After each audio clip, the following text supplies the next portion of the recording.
Good day, and welcome to another episode of the Military and Foreign Affairs Network. I'm your host, the voice of reason. So, today, in the updated Horn of Africa report, there is more information coming in about the conflict that is taking place inside of Ethiopia. And I have to tell you, I believe that Ethiopia is in some extremely dire straits at this point. I would go ahead and call what is occurring inside of Ethiopia a full scale civil war. There are multiple fronts occurring from even external issues such as what is occurring between the Sudan and Ethiopia. There's obviously the issue, the conflict that is occurring inside of the Tigray region, which is also seeing external actors such as Eritrea enter the fray.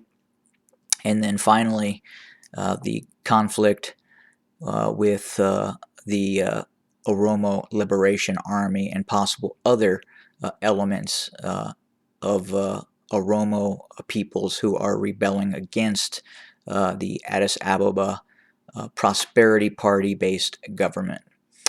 But first off, on the Sudanese Ethiopian border, there continues to be a buildup of Sudanese forces.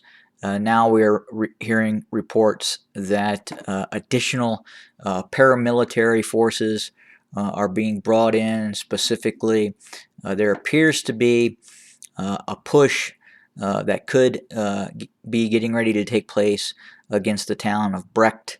This is right here on my map. We believe that Sudanese forces have enveloped Brecht and are just waiting for orders to enter the actual town itself. But we could see much more heavier fighting take place along the Sudan-Ethiopian border. Fighting continues to take place both in the Tigray region and at the same time there is also heavy fighting occurring in the Amhara region, where we have seen TDF units that have crossed the border and are now operating inside the Amhara region itself. There's also the ongoing issue with the OLA, the Oromo Liberation Army. There are now many instances of ambushes and bases being overrun and captured by the Oromo Liberation Army. So I'm going to give you just one report. Now, this is one report among many instances of conflict that are taking place inside the Oromo region itself. So in this particular instance, this was an engagement between the Ethiopian army and the Oromo Liberation Army. And in this specific battle, the Ethiopian forces were defeated. And the after battle report has up to 21 Ethiopian army forces killed in action, with 15 seriously wounded. There was also 5 non-commissioned officers and officers that were also killed, and 2 officers had actually surrendered in this engagement. The equipment obtained after this battle was approximately 15 AKMs, 6 SVD Drakenov sniper systems, approximately 15 grenades, 4 medium machine guns, up to 2,000 rounds of ammunition, and an unidentified number of AK-47s were also obtained. But again, I'm just giving this report because you're not hearing about this in the media. And I think if depending on the country that this would have occurred, you would have heard more about it, especially when you hear, 21 government forces were killed in action. And this is just one engagement that is taking place between the Ethiopian army and the Oromo Liberation Army itself. And I was also able to obtain video footage of one of these engagements, and you can clearly see the Ethiopian army, uh, the casualties laying on the ground.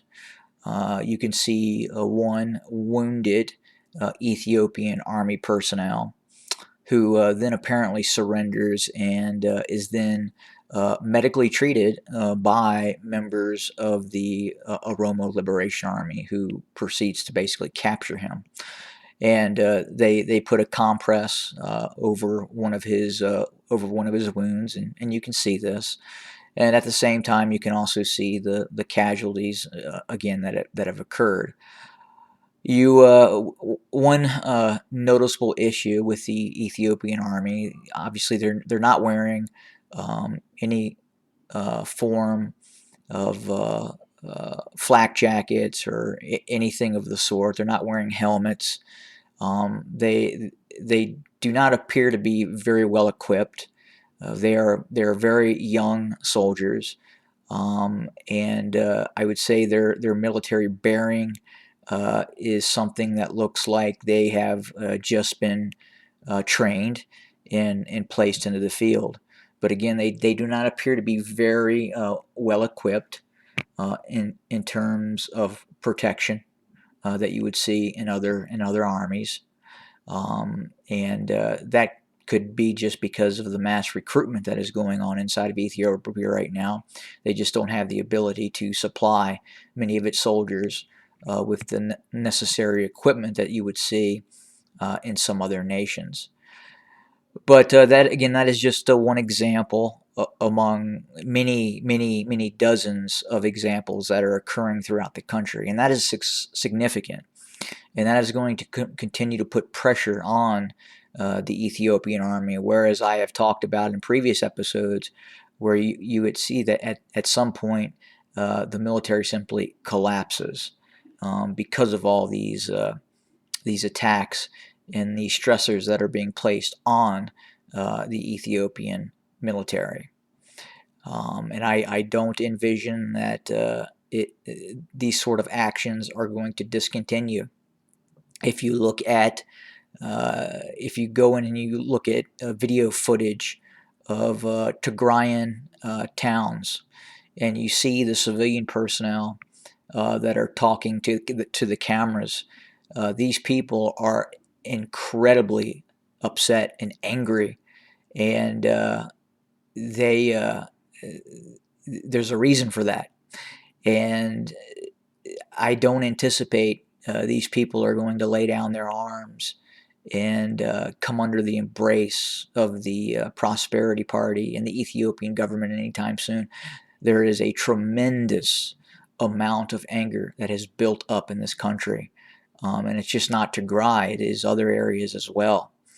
And when you have that sort of boiling anger that has kind of overflowed, you see what is occurring now. And normally it lasts for an extended period of time. And this is probably going to last for an extended period of time, even after the Ethiopian army actually collapses, which again I believe we're probably not too far from that happening.